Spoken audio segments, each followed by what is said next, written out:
Assalomu alaykum azizlar. Men bu videoni olishga majbur bo'ldim. Olish niyatim yo'q edi. Prosta men juda ham bir siqilib ketdim. Ayanchli ahvolni ko'rdim tabiatda. Bunchalik deb o'ylamagandim. Eshitgandim, lekin bunchalikligini mana o'z ko'zim bilan ko'rdim. Hozir biz tabiatda dam oldik. Maza qildik, toza havodan bahramand bo'ldik, tabiatning go'zalligidan, Alloh yaratgan shunday mo'jiza go'zallikdan bahramand bo'lib o'tirdik. Mana qo'limda musor.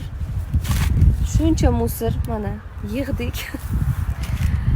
Shuncha dam olgandan keyin polni hammani musorini yig'ib chiqdik. Endi buni gapirish umuman niyatim yo'q edi.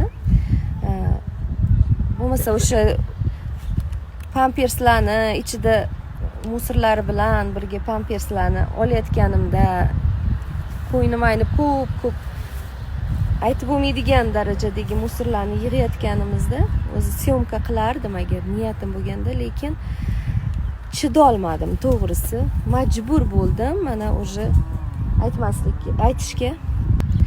Iltimos orqanglardan tozalab ketinglar, shunday go'zal tabiatni rasvo qilmaylik iltimos.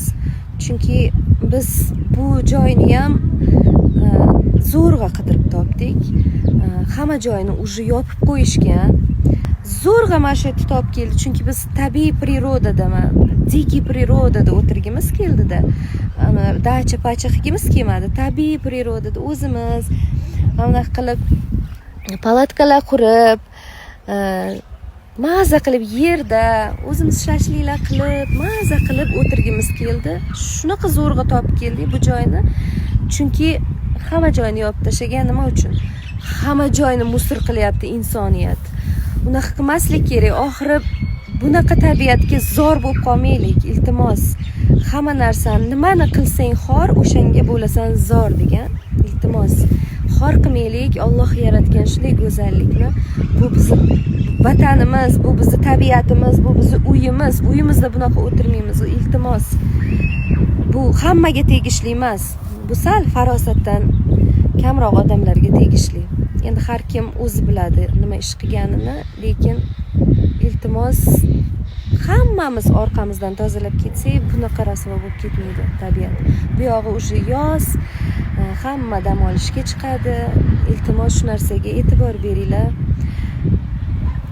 Allohdan qo'rqish kerak.